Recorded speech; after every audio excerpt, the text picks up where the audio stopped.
राधे राधे प्रिय साथियों, आपका हार्दिक स्वागत है आपके अपने चैनल भक्ति सागर में। साथियों, आज का जो विषय है वो होने वाला है ठंड के दिनों में भगवान को कौन सा भोग सबसे ज्यादा प्रिय होता है। प्रिय साथियों, ठंड के दिनों में अगर आप भगवान को एक गलत भोग चढ़ा रहे हैं तो पूजा का फल आधा भी नहीं मिलता। जैसा कि आप सब जानते हैं, भगवान से ही हमारे जीवन की उत्पत्ति हुई है। हमारे मंदिर में जो भगवान विराजमान है और जो हमारे परिवार में लोग रहते हैं वह हमारे लिए कितने महत्वपूर्ण होते हैं। सर्दियाँ आने के बाद हम अपने घर परिवार का ध्यान तो रखते हैं, लेकिन कहीं ना कहीं हम अपने भगवान को भोग लगाते हैं तथा जो उनका ध्यान रखना चाहिए वो हम नहीं रख पाते हैं। तो आज हम बताने वाले हैं आपको कि भगवान को सर्दियों में कौन सा भोग चढ़ाना चाहिए तथा उन्हें कौन सा भोग प्रिय होता है। ये साथियों, सर्दियों का मौसम आते ही हमारी दिनचर्या ही नहीं बदलती बल्कि पूजा पाठ के नियम भी बदल जाते हैं। लेकिन दुख की बात यह है कि ज्यादातर लोग इस समय भी वही भोग लगाते हैं जो गर्मियों में लगाया जाता है, और यही वजह है कि कई बार पूजा का फल पूरा प्राप्त नहीं होता। आज हम आपको बताने वाले हैं सर्दियों में भगवान को कौन सा भोग ज्यादा प्रिय होता है और क्यों। ये बातें अगर आप जान जाएं तो आपकी रोज की पूजा कई गुना प्रभावशाली हो जाएगी। तो बताते हैं आपको भगवान के भोग के बारे में।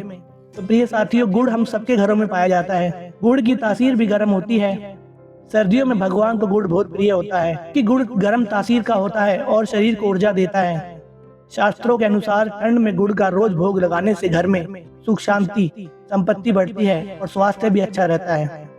यह बात मैं आपके घर परिवार में रहने वालों के साथ साथ भगवान के बारे में भी कर रहा हूँ, क्योंकि यहाँ हम बात कर रहे हैं भगवान के भोग के बारे में। आप गुड़ का इस्तेमाल घर में चूरमा बनाकर भी कर सकते हैं। गुड़ से और भी इत्यादि चीजें बनती हैं जिसका भोग आप लगा सकते हैं। उसके बाद आता है तिल। तिल को पूजा में बहुत शुभ माना गया है। ठंड में तिल से लड्डू बना सकते हैं।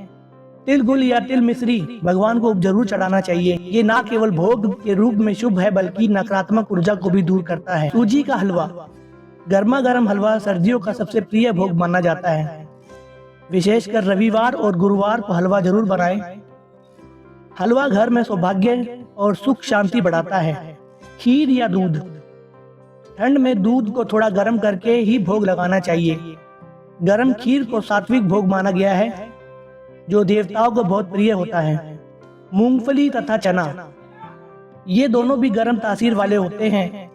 सर्दियों में भगवान को प्रसन्न करते हैं। विशेषकर हनुमान जी, शिव जी और माता रानी को इनका भोग लगाया जाता है। सर्दियों में इन चीजों का भोग लगाने से बचे। ठंडे फल, दही, आइसक्रीम जैसा कोई भी ठंडा प्रसाद तथा फ्रिज में रखी चीजें भगवान को भोग के रूप में ना अर्पण करें। इनका भोग लगाने से पूजा का तेज कम हो जाता है। सर्दियों का विशेष नियम, सुबह या शाम जब भी भोग लगाएं प्रसाद थोड़ा सा गर्म जरूर होना चाहिए। ऐसा माना जाता है इससे भगवान को ऊष्मा मिलती है और घर में धन धान्य बढ़ता है। प्रिय साथियों, अगर आप रोज पूजा करते हैं तो आज से बस इतना ध्यान रखें, सर्दियों में भगवान को ऐसा भोग लगाएं जो गर्माहट दे। आपके घर में सकारात्मकता, सेहत और सुख समृद्धि सब बढ़ने लगेगा। ये छोटा सा नियम आपकी पूरी किस्मत बदल सकता है। धन्यवाद साथियों, तथा मैं आपसे आग्रह करना चाहूँगा हमारे चैनल भक्ति सागर को लाइक करें और सब्सक्राइब करें। इससे हमारा हौसला बढ़ता है और ऐसी ही महत्वपूर्ण जानकारियाँ हम आपके लिए लाते रहेंगे। धन्यवाद।